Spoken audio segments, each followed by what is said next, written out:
Hey guys, sorry it's been so long since I have updated you guys on what's happening with the baby. Um, we did have the ultrasound done um, two, 2 weeks ago.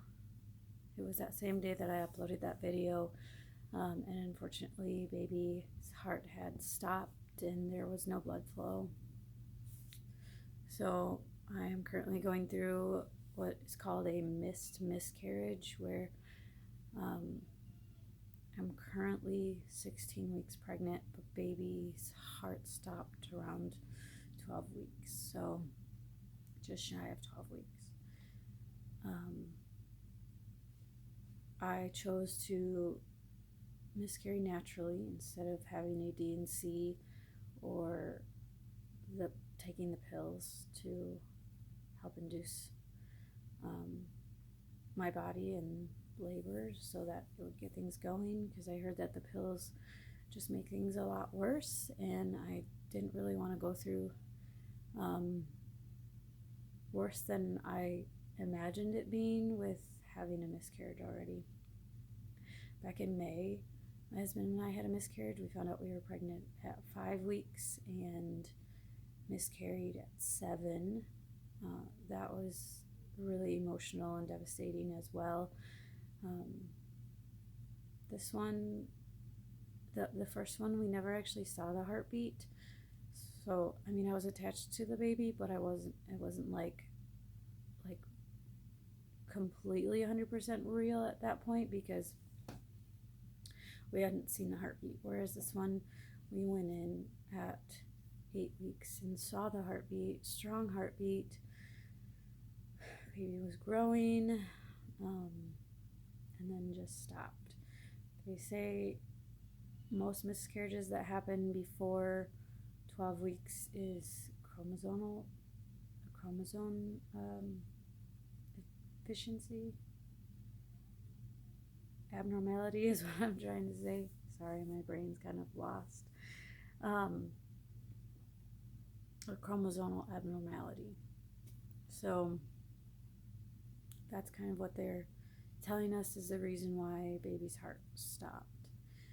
It's the last couple weeks has just been so emotionally draining for us, and just waiting for my body to kick into gear and pass the baby. It's been really hard to wait for that to happen, but it has started. I'm not in a ton of pain. I had a lot of cramping yesterday, so I thought things were starting, and sure enough, this morning I woke up and passing some clots. Still haven't passed baby yet, so we're waiting on that. I've cried so much over the last 2 weeks. I've had headache after headache from crying, so I'm going to try not to cry. I might, but I'm going to try not to. We did end up telling the kids that the baby had died in my stomach, and they were really sad. My Caroline, who just has the softest heart, and she's really emotional. At first, she didn't know what to think of it. She didn't quite understand. She's only 4. But then after I explained it to her that this baby isn't going to be a part of our family, physically, but it's going to be a part of our family,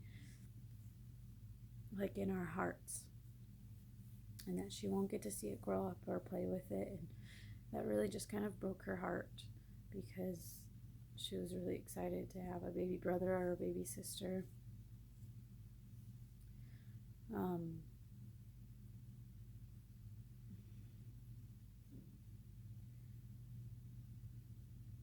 Yeah, I don't even know what to think, because this is my second miscarriage in a row, and miscarriages, I mean, people don't really talk about them. I didn't really tell many people at all about my miscarriage that I had in May, but this miscarriage, I mean, people knew that I was pregnant We had announced it to family and friends and on Facebook, so everybody knew that I was pregnant.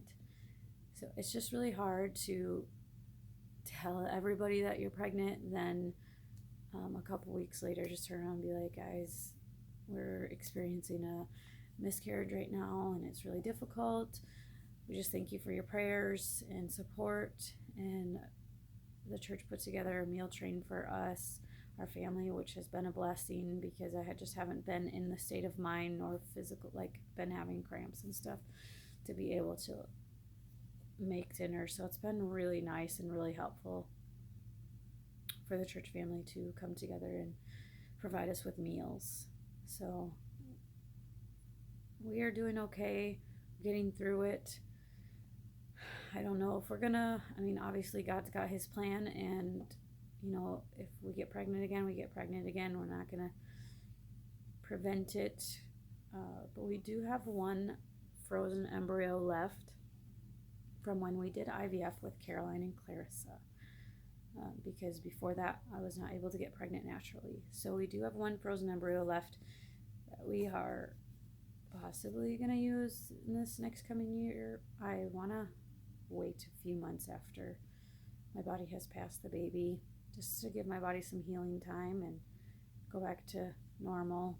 I know the doctor did say I could start trying the very next month after I had a normal period, but I kind of just want to wait a few months to give my body some time to recover from all this, because this is the second miscarriage in a row that we've had. So yeah, I don't know what else to say. Just wanted to update you guys on what was happening and let you guys know we're still here. We're still getting through it together. It's been an emotional roller coaster, but with God's love and support, we are just leaning on him, and that's how we're getting through it. So the next video that I post will probably be more towards all of our family will be included in it, and kind of just show you what goes on in a day, how we get the kids ready for school or not. I also wanted to say, not regarding the miscarriage, but on a different note, Caroline had an EEG done this past Wednesday, which was abnormal. So they wanted to start her on medicine right away, but I want to make sure. They said that she's at a risk of having seizures, that 2 of her nerves, the waves, what they say, there were 2 spikes in her EEG that is putting her at risk of having seizures. So she isn't currently having seizures, but she's at a risk. So I talked with her neurologist up at Mayo Clinic in Rochester, and he is going to have her do a 24 to 36 hour epilepsy monitoring, because they think that she may have epilepsy. We haven't physically seen any seizures or noticed her staring off to space or any of that stuff. So honestly, I don't know. The neurologist at Mayo said usually if they discover it within 2 years of discovering it is when you should see seizures happening, and if it doesn't, then it's likely that you're not going to have a seizure, is what I got out of what he was saying. So he said not to start the medication right now, to wait to see what the epilepsy monitoring says, and then we'll go from there. So we will be scheduling 4 days up at Mayo Clinic in Rochester, which is 6.5 hours away from where we live. And I do have to find childcare and help for the other kids because of COVID. I can only take Caroline. So that's going to be a struggle, but we definitely want to figure out what's going on with her and go from there, because we don't want to just ignore the issue at hand. She also has really tight muscles, which I can share with you guys about her condition. She was one of the twins that was born at 24 weeks, 6 days, so she is physically struggling. Cognitively, she is all there and can carry a fluent conversation with you and is really smart. The teachers at her 4K say that they just can't believe how smart she is. Her twin sister Clarissa is a little bit cognitively delayed, like not as, she's probably like a year behind her age right now. But she is starting to walk on her own pretty good. So physically, she's a little bit more ahead of Caroline, and Caroline is cognitively ahead of Clarissa. So Clarissa has an EEG on February 3rd as well to see, because we have noticed her staring off and kind of just like going blank a few times here and there. So we definitely want to make sure that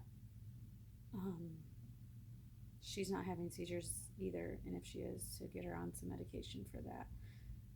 So that's kind of what's happening in the last couple weeks, was going through this miscarriage, and then